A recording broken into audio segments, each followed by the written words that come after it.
കർത്താവിന് മഹത്വം. ഒരിക്കൽ കൂടി വായിച്ചാട്ടെ. എന്നാൽ നാം ചോദിക്കുന്നതിലും നനയ്ക്കുന്നതിലും അത്യന്തം പരമായി ചെയ്യുവാൻ നമ്മിൽ വ്യാപരിക്കുന്ന ശക്തിയാൽ കഴിയുന്നവന്. അപ്പൊ ശ്രദ്ധിക്കുക, ചോദിക്കുന്നതിലും നനയ്ക്കുന്നതിലും അത്യന്തം പരമായി ചെയ്യുവാൻ കഴിവുള്ളൊരു ശക്തിനെയാണ് നമ്മൾ പ്രാപിച്ചിരിക്കുന്നത്. ഇരിപ്പ് കണ്ടാലൊന്നും തോന്നുകയല്ല. സ്തോത്രം. ഇരിപ്പ് കണ്ടാൽ ഒന്നും നടക്കാത്തൊരു ശക്തിയാണ് ഞങ്ങൾ പ്രാപിച്ചേക്കെന്നുള്ള രീതിയിലാണ് ചിലരുടെ ഇരിപ്പ്. എന്നാൽ നാം ചോദിക്കുന്നതിലും നനയ്ക്കുന്നതിലും അത്യന്തം പരമായി ദൈവം ചെയ്യും. പശ്ചാത്തല ഭാഗം ഒന്ന് എടുക്കുന്നതിൽ എഫേസ്യ ലേഖനങ്ങളുടെ റാണിയാണെന്ന. റാണിയാകാൻ അനവധി കാര്യമുണ്ട്. ഒരു കാര്യം പൗലോസിന്റെ ശ്രദ്ധേയമായ ഈടുറ്റ പ്രാർത്ഥന. 1-ാം അധ്യായത്തിൽ ആ പ്രാർത്ഥന കാണുന്നുണ്ട്, 3-ലും ആ പ്രാർത്ഥന കാണുന്നു. തന്നെയുമല്ല, ദൈവസഭയുടെ ഉപദേശപരമായ പല വിഷയങ്ങൾ ഈ ലേഖനത്തിൽ കൊടുത്തിട്ടുണ്ട്. 1-ാം അധ്യായത്തിന്റെ 1 മുതൽ താഴോട്ടുള്ള തിരുവെടുത്ത് 4 മുതൽ പഠിക്കുമ്പോൾ നാം തന്റെ സന്നിധിയിൽ വിശുദ്ധരും നിഷ്കളങ്കരുമാകേണ്ടതിന് ലോകസ്ഥാപനത്തിന് മുമ്പേ നമ്മെ അവന് തെരഞ്ഞെടുത്തു. അപ്പോൾ തെരഞ്ഞെടുപ്പ്, ദത്തെടുപ്പ്, മുൻനിയമനം, ആരാധന, ആചാരം, മുദ്ര, അവകാശം, അനുഗ്രഹം, ഇങ്ങനെ 10 കൂട്ടം കാര്യം പറഞ്ഞിട്ടുണ്ട്. 2-ാം അധ്യായത്തിലേക്ക് വരുമ്പോൾ ഈ ലോകത്തിന്റെ കാലഗതി അനുസരിച്ച് ഒരു കാലത്ത് ഞാനും നിങ്ങളും ജീവിച്ചത്, എന്നാൽ യേശു ക്രിസ്തു മുഖാന്തരം അതിൽ നിന്നെല്ലാം നമ്മളെ വിടുവിച്ചിരിക്കും. 3-ാം അധ്യായത്തിൽ വന്നപ്പോൾ പൗലോസ് പറയുകയാണ്, ചോദിക്കുന്നതിലും നനയ്ക്കുന്നതിലും അത്യന്തം പരമായി ചെയ്യുവാൻ വ്യാപരിക്കുന്ന ഒരു ശക്തിയുണ്ട്. Praise the Lord. ഇതിന് ഒരു തെളിവ് ചോദിക്കുന്നതിലും നനയ്ക്കുന്നതിലും അത്യന്തപരമായി ചെയ്യും. അതിന് പഴയ നിയമത്തില് ഒരു ചെറിയ സംഭവം നിങ്ങൾക്ക് അറിവുള്ള കാര്യമാണ്. ചോദിച്ചത് മാത്രമല്ല കൊടുത്തത്, നനച്ചത് മാത്രമല്ല കൊടുത്തത്, അതിലുപരി കൊടുത്തു. ദൈവത്തിന് മഹത്വം.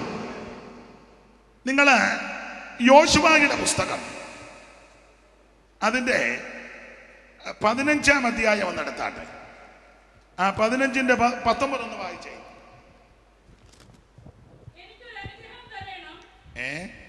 എനിക്കൊരു അനുഗ്രഹം തരണം. 18 മുതൽ വായിച്ചോ. റോസലി ആന്റി വായിച്ചാട്ടെ. അവൾ വന്നാറേ തന്നെ അപ്പനോടൊരു നിലം ചോദിപ്പാൻ അവനെ ഉത്സാഹിപ്പിച്ചു. അവൾ കഴുതപ്പുറത്ത് നിന്ന് ഇറങ്ങിയപ്പോൾ കാലേബ് അവളോട് നിനക്ക് എന്ത് വേണമെന്ന് ചോദിച്ചു. എനിക്കൊരു അനുഗ്രഹം തരണം. നീ എന്നെ തെക്കേ ദേശത്തേക്കല്ലോ കൊടുത്തിരിക്കുന്നത്, നീരുറവുകളെയും കൂടെ എനിക്ക് തരണമെന്ന് അവൾ ഉത്തരം പറഞ്ഞു. ശ്രദ്ധിക്കുക, ചോദിക്കുന്നതിലും നനയ്ക്കുന്നതിലും അത്യന്തപരമായി ചെയ്യുവാൻ കഴിവുള്ളവന്. നിങ്ങൾ എനിക്കറിയാവോന്ന് പരിശോധിക്കുകയായിരിക്കും. നാം ചോദിക്കുന്നതിലും നനയ്ക്കുന്നതിലും ഉപരിയായിട്ട് ദൈവം ചെയ്യും. ഇതിന്റെ പശ്ചാത്തല ഭാഗം നിങ്ങൾക്ക് അറിയാം. ഈ യോശുവയുടെ പുസ്തകത്തിന്റെ ഒരു വിശേഷത എല്ലാം എടുക്കുന്നില്ല. 14-ാം അധ്യായവും 15-ാം അധ്യായവും വളരെ ശ്രദ്ധേയമായ ഒരു അധ്യായമാണ്. 14-ാം അധ്യായത്തിലെ പ്രധാനപ്പെട്ട വിഷയം കാലേബിന് ദൈവം അവകാശം കൊടുക്കുക. അതാണ് 14. കാലേബിന് അവകാശം കൊടുക്കുക. ഞാൻ ഇന്നാൾ വന്ന് സൂചിപ്പിച്ചതാ, നിങ്ങൾക്ക് അറിയാം. ഒന്നുകൂടെ ഓർപ്പിക്കുക. ഈ കനാൻ നാട്ടിൽ കാലുകുത്തി 2.5 ഗോത്രക്കാര് യോർദാനിക്കരെ അവകാശം മോശ മുഖാന്തരം കൊടുത്തു. 9.5 ഗോത്രക്കാര് കനാനിലേക്ക് പ്രവേശിച്ചപ്പോൾ അതിലാദ്യം അവകാശം കിട്ടിയത് ആർക്കാ? കാലേബിന്. ഏത് ഗോത്രത്തിന് ആദ്യം അവകാശം കിട്ടിയത്? വ്യക്തിപരമായിട്ട് പഠിക്കുമ്പോൾ കാലേബിന് കൊടുത്തു. ഗോത്രങ്ങളെ പഠിക്കുമ്പോൾ ഏത് ഗോത്രത്തിന് ആദ്യം കിട്ടിയത്?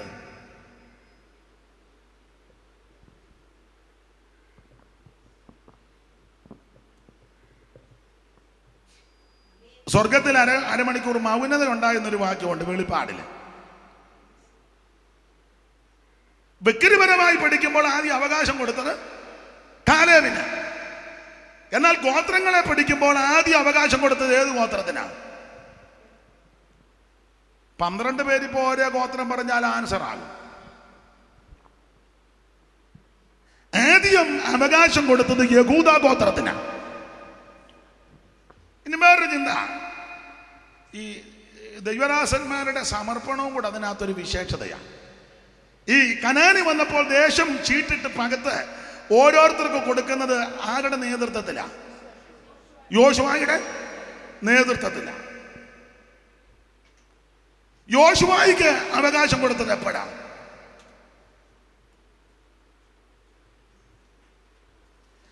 ആ മൈക്ക് ഇങ്ങോട്ട് തന്നേച്ചേ. ഈ മൈക്ക് ഇവിടെ ഒരു മൈക്ക് ഉണ്ടായിരുന്നു, അങ്ങോട്ട് കൊടുക്കും.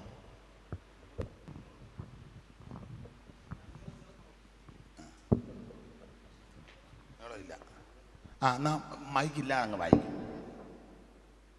അപ്പൊ ശ്രദ്ധിക്കുക, കനാനിലേക്ക് കാല് കുത്തിയപ്പോൾ ആദ്യം അവകാശം കൊടുക്കുന്നത് ആർക്കാ? വ്യക്തിപരമായിട്ട് കാലേബിന്. ഗോത്രങ്ങളെ പറ്റി പഠിക്കുമ്പോൾ ആദ്യം അവകാശം കൊടുക്കുന്ന ഏത് ഗോത്രത്തിനാ? യഹൂദ ഗോത്രത്തിനാ കൊടുക്കുന്നത്. സ്തോത്രം. ഇനി ദേശം എന്തോ തോമാച്ചേ ഏണ്ട് പറഞ്ഞല്ലോ, എന്തോ പറഞ്ഞു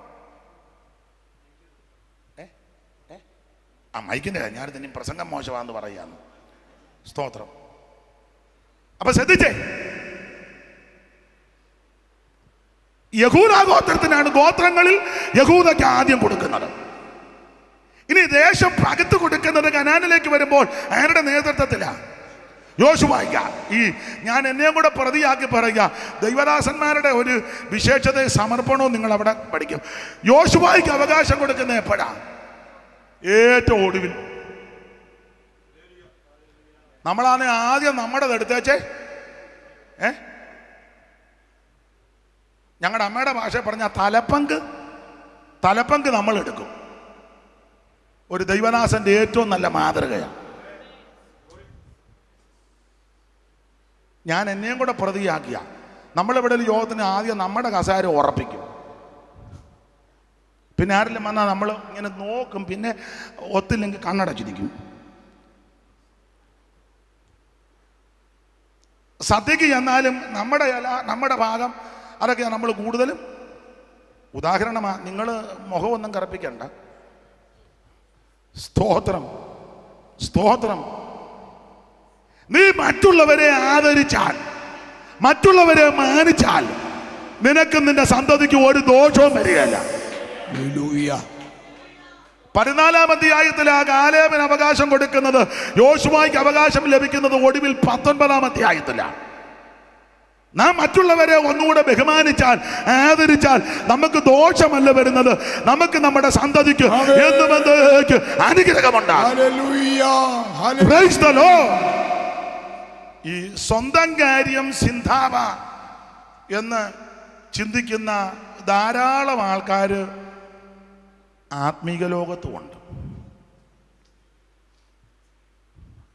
അവര് രക്ഷപ്പെടാൻ വളരെ ബുദ്ധിമുട്ടാണ്.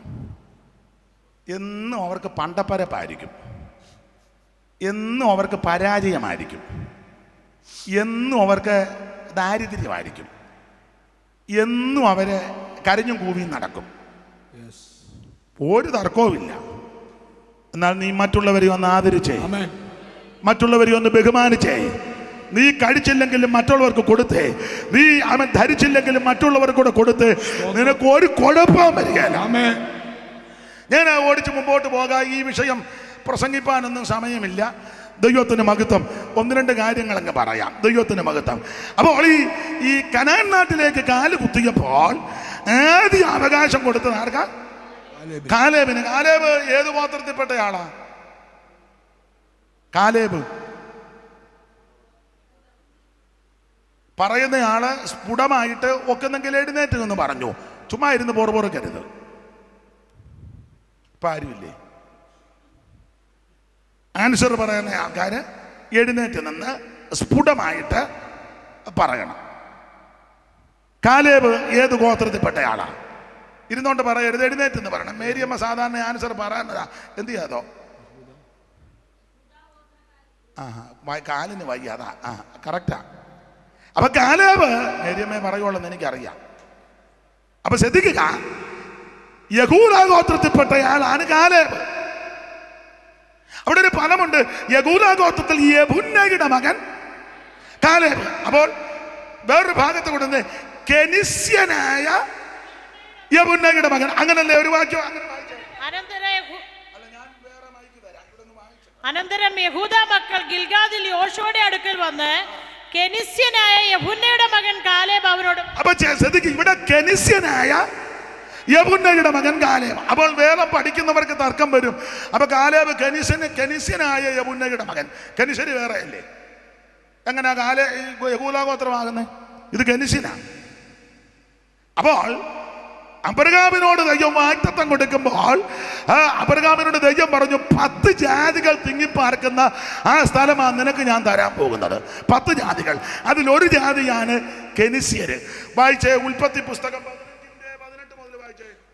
അന്ന് യഹോവ അബ്രാമിനോട് ഒരു നിയമം ചെയ്തു, നിന്റെ സന്തതിക്ക് ഞാൻ മിസ്രയീം നദി തുടങ്ങി ഫ്രാത്ത് നദിയായ മഹാനദി വരെയുള്ള ഈ ദേശത്തെ കേന്യർ, കെനിസ്യർ, കദ്മോന്യർ, താഴോട്ട് പറയുക, കേന്യര്, കെനിസ്യര്.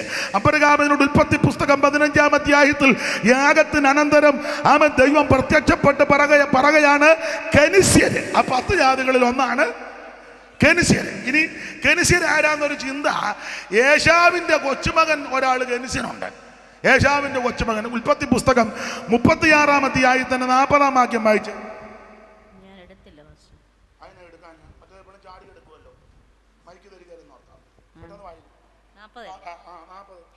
മത്രേദിന്റെ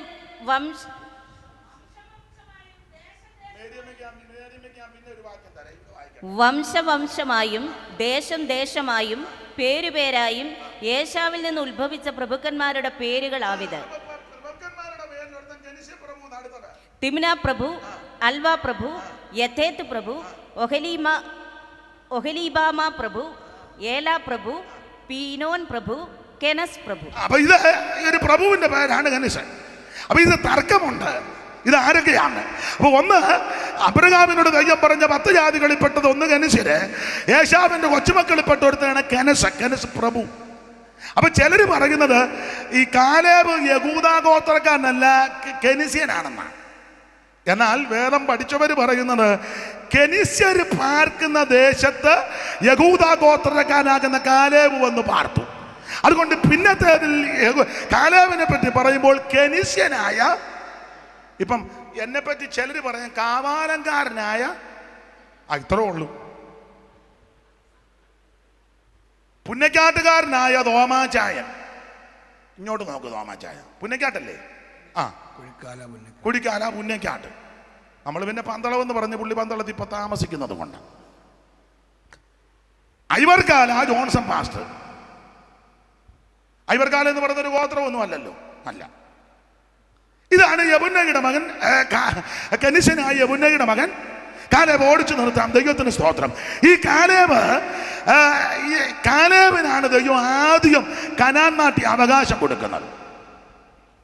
ഞാൻ രാവിലെ ഇങ്ങനെ ദൈവവചനം ധ്യാനിച്ചപ്പോൾ ചില കാര്യങ്ങളും ഇങ്ങനെ നോട്ട് ചെയ്തു. കാലേബിന്റെ വിശേഷത, സ്തോത്രം. 1-2 കാര്യം പറയാം, അതിന് ഇപ്പോൾ സമയമുള്ളൂ.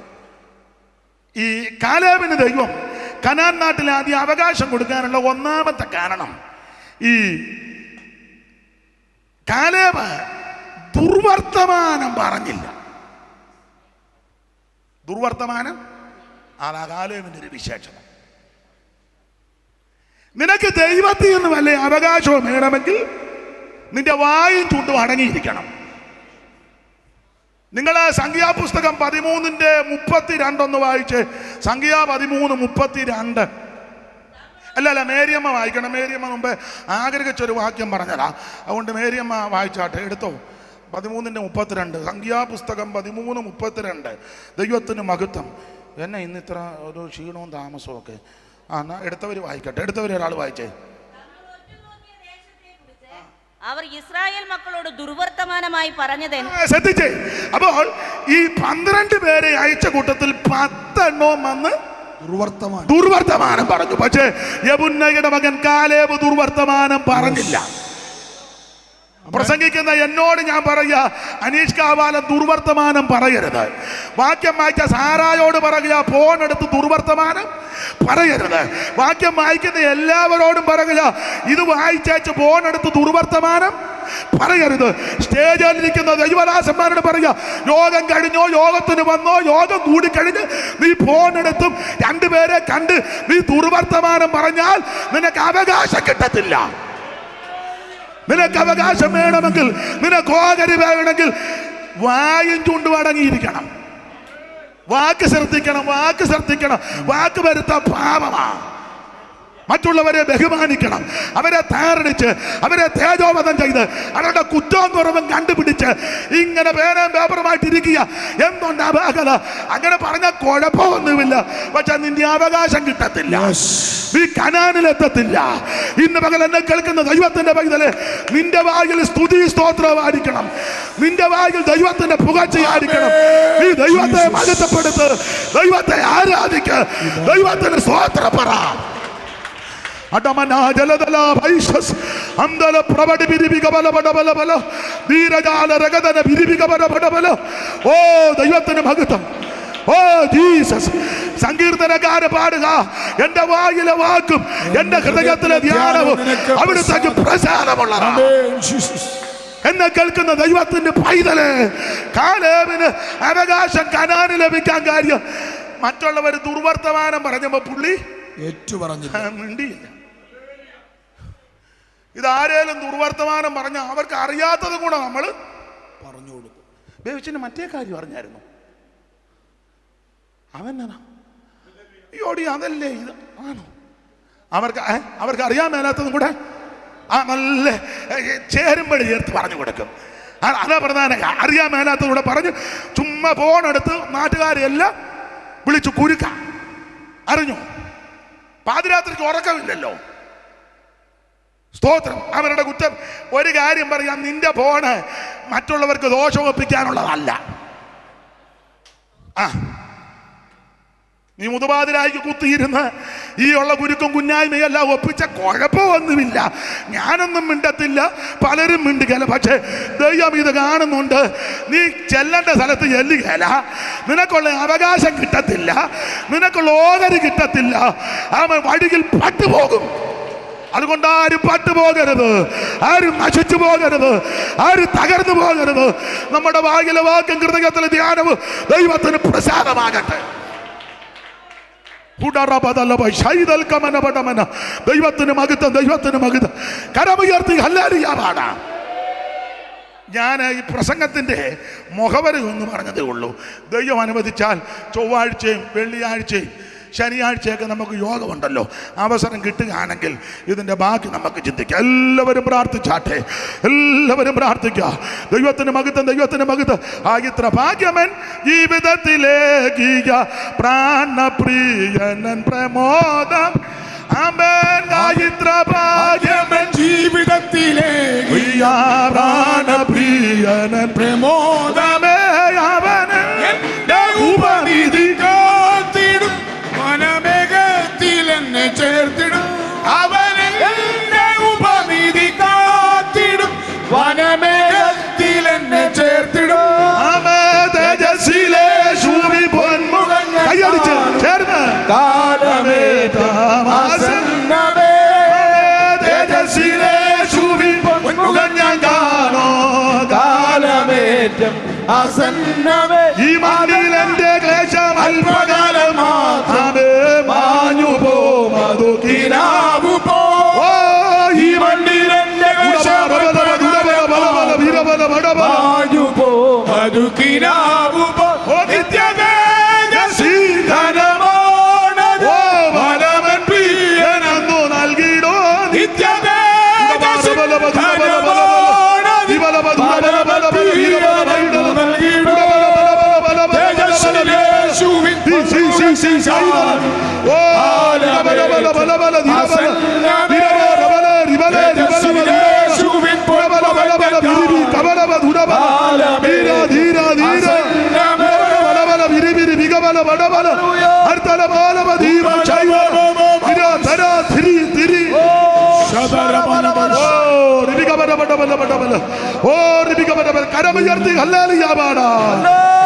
ചുരുക്കമായി പ്രാർത്ഥിക്കാം. പരിശുദ്ധനായ ദൈവമേ, സ്വർഗീയ പിതാവേ, തിരുസന്നിധിയിൽ കർത്താവേ, സഭയായി ചേർന്ന് വന്ന സമയം മുതൽ അങ്ങേ ആരാധിപ്പാനും അങ്ങേ സ്തുതിപ്പാനും അങ്ങേ മഹത്വപ്പെടുത്തുവാനും അവിടുന്ന് കാണിച്ച ദയക്കായി കരുണയ്ക്കായി സ്തോത്രം ചെയ്യുന്നു. നല്ല വചനങ്ങളെ ഞങ്ങൾക്ക് പ്രാപിപ്പാൻ കർത്താവ് സഹായിച്ചു.